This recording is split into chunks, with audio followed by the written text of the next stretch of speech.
श्रीमद् भागवत गीता हिंदुओं का पवित्र ग्रंथ है, जिसमें 700 श्लोक एवं 18 अध्याय है। महाभारत के युद्ध के दौरान युद्ध के मैदान में अपने सगे संबंधियों को देख जब अर्जुन अपने कर्तव्य से विचलित हो गए थे, उस समय भगवान श्री कृष्ण ने अर्जुन को जो उपदेश दिए थे वही श्रीमद् भागवत गीता है। भागवत गीता में जीवन के हर एक प्रश्नों का उत्तर समाहित है। जो मनुष्य गीता को सुन लेता है वह जीवन के सभी दुख, वासना, ईर्ष्या, क्रोध, लोभ, मोह, लालच जैसे बंधनों से मुक्त हो जाता है। भागवत गीता मनुष्य के जीवन को बहुत ही सरल बना देता है, क्योंकि भागवत गीता में जीवन का असली मकसद बताया गया है। इससे पहले कि आप गीता के इन अनमोल उपदेशों में खो जाए, उससे पहले वीडियो को लाइक करके चैनल को सब्सक्राइब जरूर कर ले। भगवान श्री कृष्ण गीता में कहते हैं, जीवन में दुख आते हैं तो कुछ पल के बाद सुख भी आते हैं। कभी लाभ होते हैं तो कभी हानि भी होती है। कभी जय होता है तो कभी पराजय भी होता है। कभी मान होता है तो कभी अपमान भी होता है। इसलिए मनुष्य को चाहिए कि वह दुख को भी अस्थाई समझकर उसे अपनाए। गीता में भगवान श्री कृष्ण अर्जुन को कहते हैं कि किसी चीज को शुरू करने के लिए कभी कोई सही समय नहीं होता। मनुष्य जब कोई चीज शुरू करता है वही उसके लिए सही समय होता है। जो बीते कल और आने वाले कल की चिंता करना व्यर्थ है, क्योंकि ना बीते हुए कल को बदला जा सकता है और ना आने वाले कल को देखा जा सकता है। मानव को वर्तमान का आनंद लेना चाहिए। भूतकाल में बीते घटनाओं को सोचकर एवं आने वाले कल की चिंता करके मनुष्य वर्तमान के सभी पलों को व्यर्थ गुजार देता है। जो हो गया सो हो गया, और जो होगा उसे टाला नहीं जा सकता। इस सत्य को अपनाकर मनुष्य को वर्तमान के हर एक पल का आनंद उठाना चाहिए। हर व्यक्ति दुनिया को अपने अपने नजरिए से देखता है। जिसकी जैसी नजरिया है, दुनिया उसके लिए उसी तरह है। जिस दिन आपका नजरिया अच्छा हो जाएगा, ये दुनिया भी आपको बहुत अच्छी लगेगी। नजरिया हमारे व्यक्तित्व का बहुत अहम हिस्सा होता है। यही हमारे जीवन यात्रा की दिशा तय करता है। नजरिया सकारात्मक और नकारात्मक दोनों हो सकता है। नकारात्मक नजरिया होने से व्यक्ति केवल निराशा और दुख पाता है, लेकिन सकारात्मक नजर से व्यक्ति को यह जीवन बहुत ही सरल और सहज लगने लगता है। क्रोध मानव के विनाश का कारण होता है, क्योंकि क्रोध से भ्रम पैदा होता है और भ्रम से बुद्धि विचलित हो जाती है। क्रोध में मानव को कुछ भी आभास नहीं रहता है। क्रोध में मानव अपनों के प्रति भी गलत शब्द का प्रयोग करता है। गलत शब्द व्यक्ति को दिल से चोट पहुंचाता है, जो कभी मिट नहीं पाता। क्रोध में मानव कभी भी सही निर्णय नहीं ले पाता और क्रोध में ली गई निर्णय हमेशा ही दुखदाई होती है। क्रोध उसे गलत राह पर ले जाती है। इसलिए मनुष्य को क्रोध पर काबू करके मन को शांत रखना चाहिए। श्री कृष्ण कहते हैं कि कर्म करो, फल की इच्छा मत रखो, क्योंकि कर्म करना मनुष्य के अधीन है, लेकिन फल प्राप्त करना मनुष्य के अधीन नहीं है।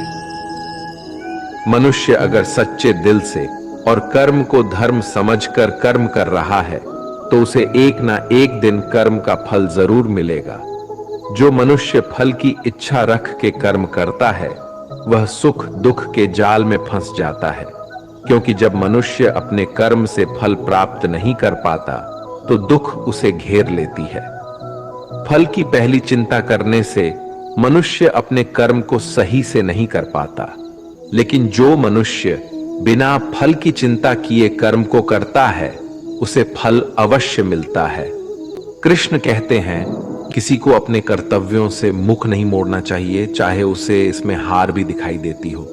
कलम तभी साफ और अच्छा लिख पाती है जब वो थोड़ा झुककर चलती है। वही हाल जिंदगी में इंसान का है। ऐसे तो जिंदगी में बहुत से मिल जाते हैं। आपको अपना कहने वाले रिश्ता उन्हीं से रखिए जिनसे अपनेपन का एहसास हो। निंदा रस, इससे बचना चाहिए। यह बहुत हानिकारक है। इससे छवि और प्रतिभा दोनों नष्ट हो जाते हैं। यहां तक कि मित्र भी शत्रु बन जाते हैं। अगर किसी बच्चे को उपहार ना दिया जाए तो वह कुछ देर रोएगा, मगर संस्कार ना दिए जाए तो जीवन भर रोएगा। मनुष्य को हमेशा मौका नहीं ढूंढना चाहिए, क्योंकि जो आज है वही सबसे अच्छा मौका है। कोई कितना भी कड़वा बोले, अपने आप को शांत रखे, क्योंकि धूप कितनी भी तेज क्यों ना हो, समुद्र को नहीं सुखा सकती। हौसला रखकर जीवन में मुश्किलों को पार कीजिए, क्योंकि बाज भी तो बारिश के समय बादलों के ऊपर उड़ता है। वक्त से लड़कर जो नसीब बदल दे, इंसान वही जो अपनी तकदीर बदल दे। कल क्या होगा कभी ना सोचे, क्या पता कल वक्त खुद अपनी तस्वीर ही बदल दे। प्रेम एक ऐसा अनुभव है जो मनुष्य को कभी हारने नहीं देता, और घृणा एक ऐसा अनुभव है जो इंसान को कभी जीतने नहीं देता। आपकी जिंदगी बहुत ही अनमोल और सुंदर है। इसे फालतू और बेकार बातों में नहीं गंवाएं। वह हाथ हमेशा पवित्र होते हैं जो प्रार्थना करने से अधिक किसी की सेवा और सहायता के लिए उठते हैं। मेहनत वो सुनहरी चाबी है जो बंद भविष्य के दरवाजे भी खोल देती है। कष्ट सहने पर ही हमें अनुभव होता है, और दर्द हो तभी हम सीख पाते हैं। यदि हर सुबह नींद खुलते ही किसी लक्ष्य को लेकर आप उत्साहित नहीं हैं, तो आप जी नहीं रहे हैं, सिर्फ जीवन काट रहे हैं।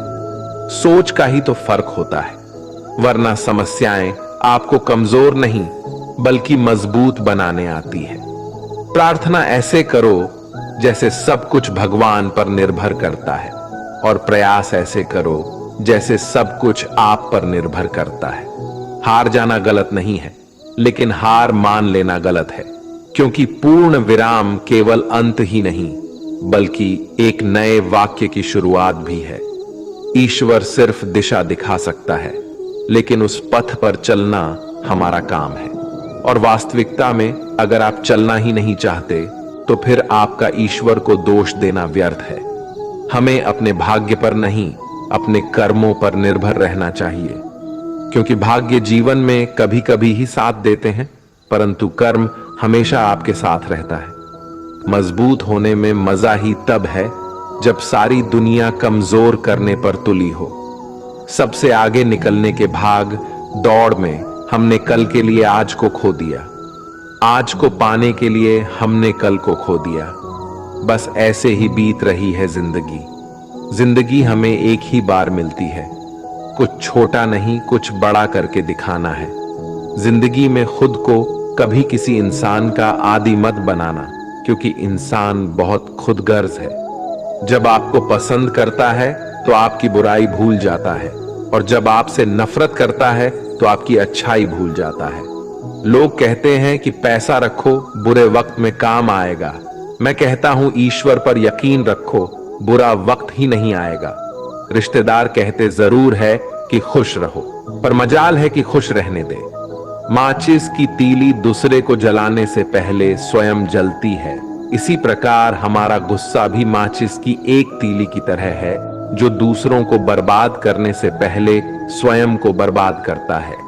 भाषाओं का अनुवाद हो सकता है, भावनाओं का नहीं। उन्हें समझना पड़ता है।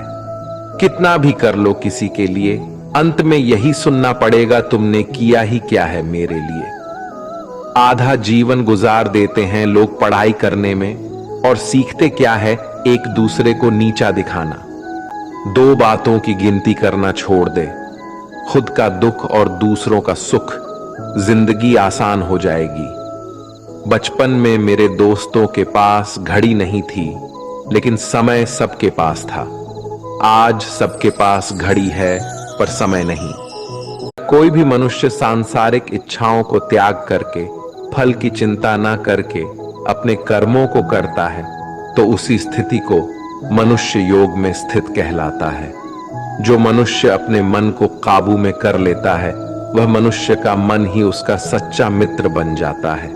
लेकिन जो मनुष्य अपने मन को काबू में नहीं कर पाता, उसके लिए उसका मन ही उसका दुश्मन साबित होता है। वही जो मनुष्य अपने मन पर विजय प्राप्त कर ले तो उसको परमात्मा की प्राप्ति हो जाती है।